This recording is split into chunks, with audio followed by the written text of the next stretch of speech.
Has Canon finalised their mirrorless strategy yet? I get it, here we go again. The R7 is coming soon. The M series is dead. We're all tired of those headlines. But actually, there's been two very interesting developments, and these have some substance.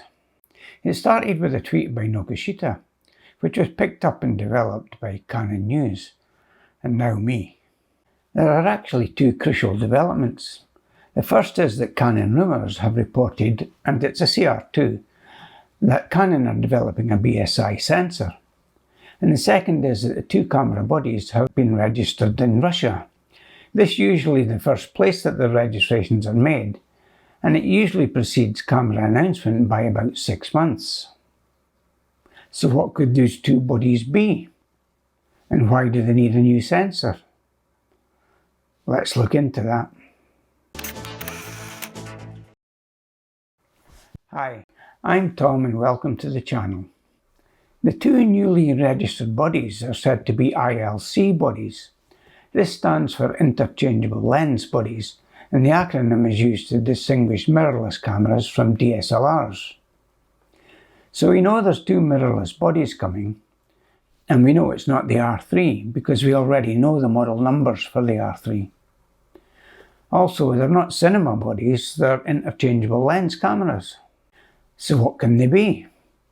Could it be the EOS R and RP replacements? Or as some have suggested, the model numbers are so close together they could just be a change in colour of one body. Could this be a merged EOS R and RP, meaning a single, low-cost, entry-level, full-frame replacement for both R and RP, but available in two colour options? Colour options is a Canon thing. This would fit with my thinking, as I don't see there's room for both the R and the RP going forward. I would expect to see only one camera to replace them. But what if they're two different bodies? With one merging the R and RP, the other could be destined for another camera due for replacement. Could it be the 7D or the 90D? Before we discuss that, let's look at the other piece of news. The BSI sensor. Will this help us tie the two stories together? First, why would Canon be developing a BSI sensor? Surely the R3 stacked sensor is their latest tech. While it's true the stacked sensor, by its nature, incorporates a backlight, Canon as yet have not released the back-illuminated sensor, of the type that Sony is known for. This BSI technology will bring better dynamic range and likely other improvements in roll and shutter and corner illumination. This is due to the speed advantages gained by the sensor construction.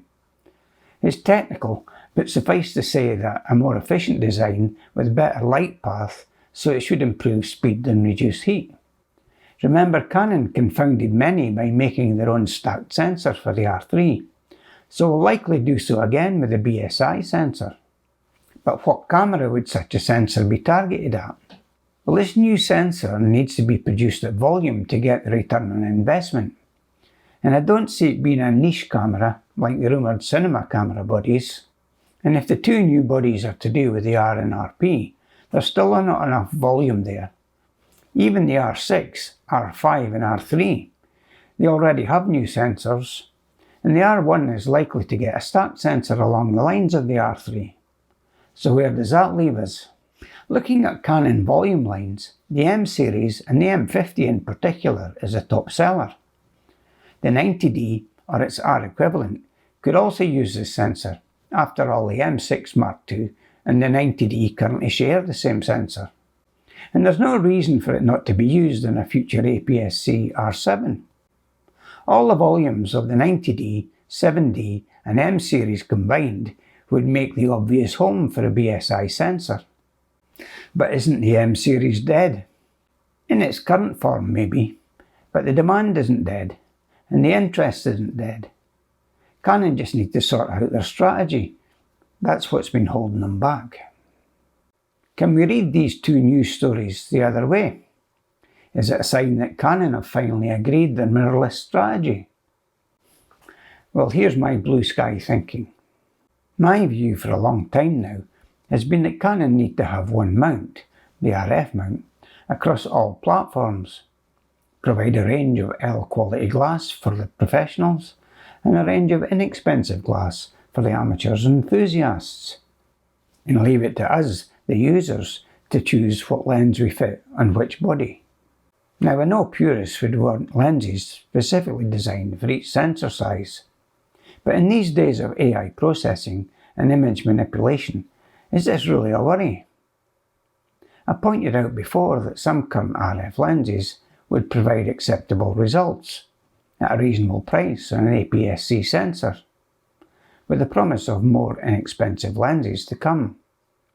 A smaller mirrorless body similar to a Canon M series, but with the RF mount, would be a smart move by Canon. They rationalise their lens manufacturing and sensor manufacturing and gain a crucial saving in a shrinking market. Sony offer the same lens and lens mounts on both APS-C and full frame bodies. There's no reason I can see for Canon not to follow this route. Could this be tied to the two bodies that Canon have just registered? If the changes in model numbers are more than just colours, could one be either a weather-sealed 2-card slot version aimed at the R7, or a 1-slot non-weather sealed aimed at the R10?